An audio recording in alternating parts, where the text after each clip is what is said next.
What's up, boys and girls, ladies and gentlemen? Welcome to another episode of Honda Street Garage. Today I'm going to try to install a new intake manifold and 70mm throttle body on this B20VTEC. It has a GSR head, so it still has the OEM GSR AIB butterfly intake manifold, and I'm going to install a first gen Skunk 2 intake manifold that's basically a Type R copy, or more like a Type R. But hopefully it'll give it a little more power, a little more oomph, a little more giddy up on it. But this is one of the things that I needed to do before I go boost, if I go boost.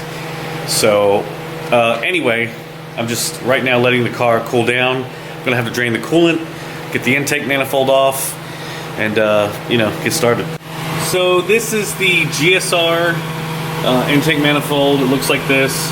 While it's in a DA, it is a very tight fit. I'm kind of excited about getting rid of this because I know the other manifold are probably going to flow a little better in the upper RPM range, especially with the bigger throttle body. Let's take a look at what we got. Okay, so here's the manifold. Basically a first gen Skunk 2 intake manifold.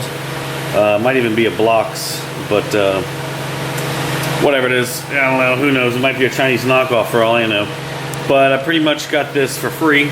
So, I've got this manifold and then the 70mm throttle body, which is over in the corner. I'm gonna try to put this on here. So the main issue with dealing with this is just draining the coolant. It's the one thing that makes this a pain. Otherwise, it's kind of a bolt-on affair, honestly. Okay, so I'm gonna pull this manifold off. I'm just gonna go over quickly what I need to do. I'm going to need to remove the fuel rail. There's about 8 bolts bolted onto the head right against here. Obviously, unplug sensors, temperature, map, TPS. Well, okay, let me get started. Now, when you do this, you're going to lose coolant and a little bit of gasoline when you take the fuel rail off. Okay, so I've got the intake manifold off, as well as its vacuum chamber. That's another part that's gonna come off with it. The fluid leaking everywhere, of course. So I pretty much got the surface clean. The old gasket came off. You can still see a little bit of stuff here and there, but it's not going to hurt it. Probably going to go over it one more time. As simple as this is, what I did was to try to keep as many coolant lines connected. I took the air idle control valve off just so that I can mount it on the intake manifold, the throttle body. It'd be simple enough that way. I did have to remove the throttle body to get to the underside bolts just so that I could manipulate the tools the way I needed to. Okay, so anyway, this is a pretty simple procedure. I've been at this for maybe 25-30 minutes. It is, or what feels like, 1 billion degrees in my shop right now. Yeah, so it's about 1 billion degrees. It's 93 degrees with 60% humidity. Feels like 102. Yeah, it's quite heavy in here. Anyway, so I'm gonna slap the gasket on, put the intake manifold, and then begin to put everything else back together, fuel rail, stuff like that. So, okay, we got the gasket on here. So one of the things I gotta pull from the other manifold is the little grommets that sit in these holes, the little metal, or the little rubber seats. I have to pull those out and put them in here, which I will do shortly. But I'm gonna go ahead and put the rest of these bolts in.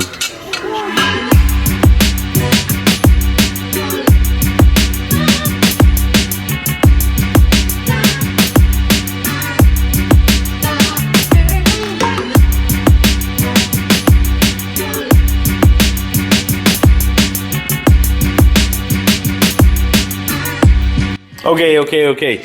So we got the intake manifold bolted on at this point. Got all the bolts tightened. I've got the air temperature sensor in and plugged up, so I know that I just didn't want to lose the orientation of which plug it was. I've got the air idle control valve on the back. I still need to put the throttle body on and deal with this hose here.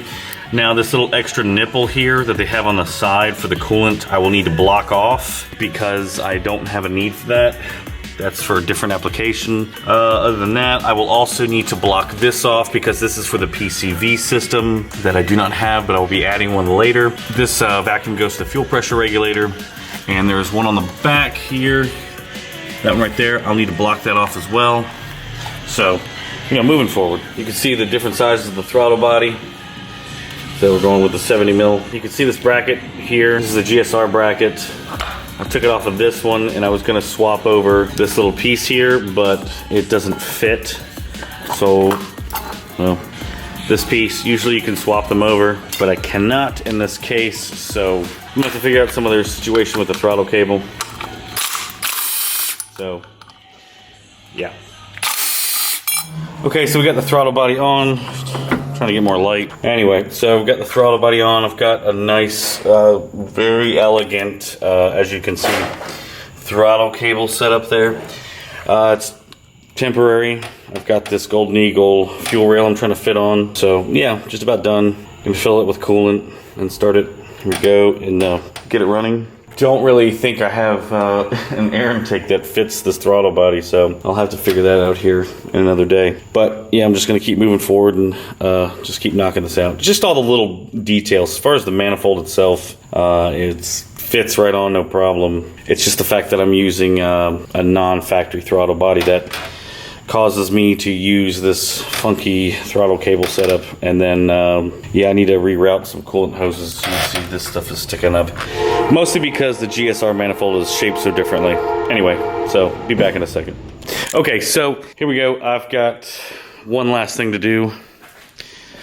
I need to plug this little vacuum little nipple back here.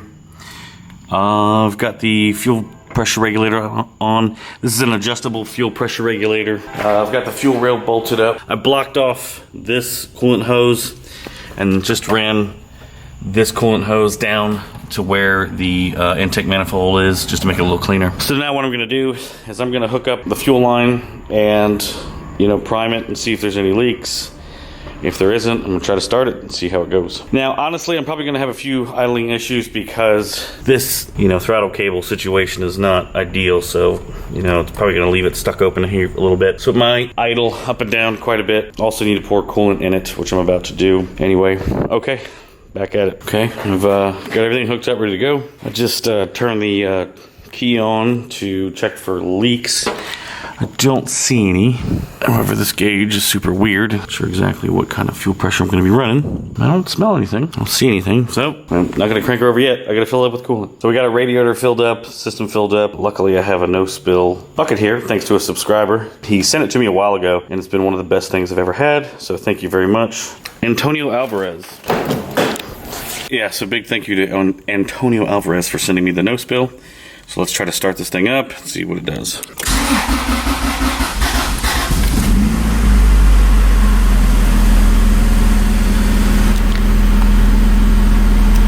Smooth. No check engine light.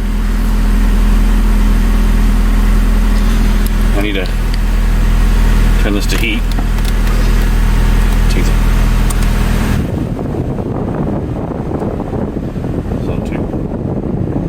Sounds good. Awesome. Well, okay. Now we're gonna bleed the bubbles out and you know, go take this thing for a drive. Make sure there's no leaks. Sweat, it's hot. It's still like 89 degrees out, and it's, I don't know, 8 o'clock, 9 o'clock. Now I'm just gonna bleed the bubbles out, make sure there's no leaks, and then we'll go drive. So we're just waiting for the thermostat to open up. Bottom radiator hose to get a little hot. It's got hot heat already. The throttle response already is just, wow. I mean, you can hear it, and it revs really quick.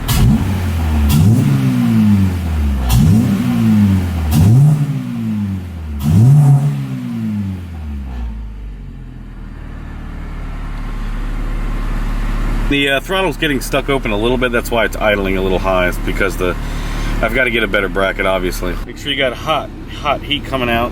That is definitely hot. That makes sure that you get all the coolant through the heater core, which gets all the air out of the system. So yeah, we'll just sit here for another 10 more minutes and see how it goes. Okay, so system is bled, cap is on. There's no leaks that I can see of any kind. My exhaust is rattling, making a bunch of noise. Look at that. It's the heat shield. See me get the throttle cable situated.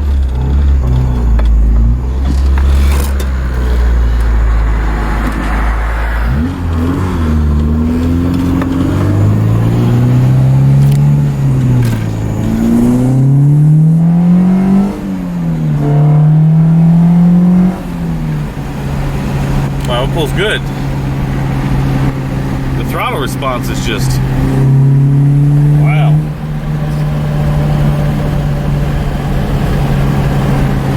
The throttle response is really ridiculous. It'll actually probably be even better with a pipe on it, you know, with the air intake pipe. But I'm gonna have to get a coupler to fit the size of the throttle body.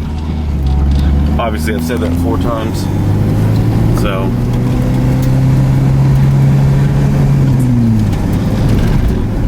Wow, it is so much smoother.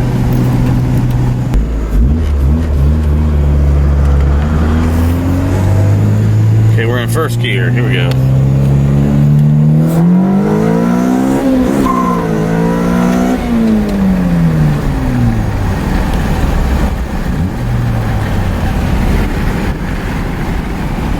Feels pretty good.